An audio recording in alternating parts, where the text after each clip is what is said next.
চেষ্টা করি তোমরা আমার পাশে থেকো অথবা না থেকো, আমি করবই। এবং এটা মজার বিষয় কি জানো, একটা সময় মনে হয় তো ভিউ পাইতেই হবে, একটা সময় মনে হয় তো টাকা কামাইতেই হবে, অনেক কিছু করতে হবে। বাট এখন কি মনে হয় জানো, এখন মনে হয় কিছু একটা করে যেতে হবে যেটার জন্য মানুষ আমাকে আজীবন মনে রাখবে।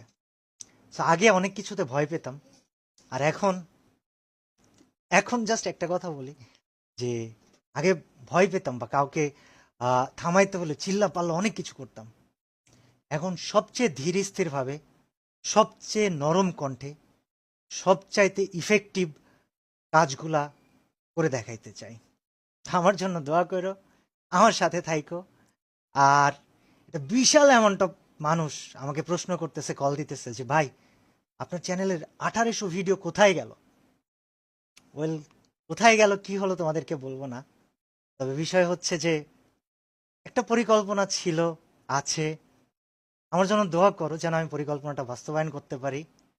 এবং তোমরা আমাকে মনে রেখো আজীবন।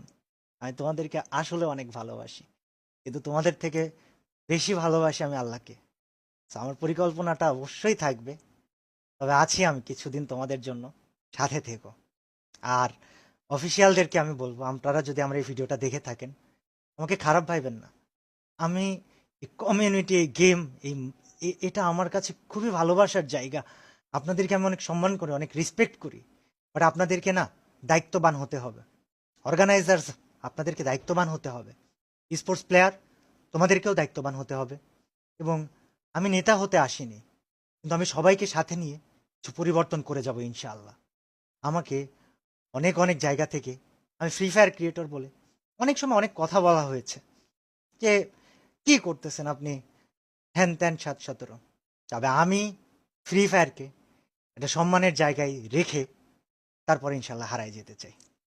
আল্লাহ হাফেজ সবাইকে, আবারও দেখা হবে। এবং নিয়মিত ভিডিও দিতে পারি, বা কিছুদিন পর পরও দিতে পারি, আবার নাও দিতে পারি। কিন্তু তোমরা আমার ভিডিও পেলে সবার কাছে পৌঁছে দিও। যে কয়দিন আছি কিছু একটা চেঞ্জ করেই যাই, চলো। আল্লাহ হাফেজ সবাইকে, দোয়া করো আমার জন্য। Bye bye. আর আমি তোমাদের সবাইকে আসলে অনেক ভালোবাসি।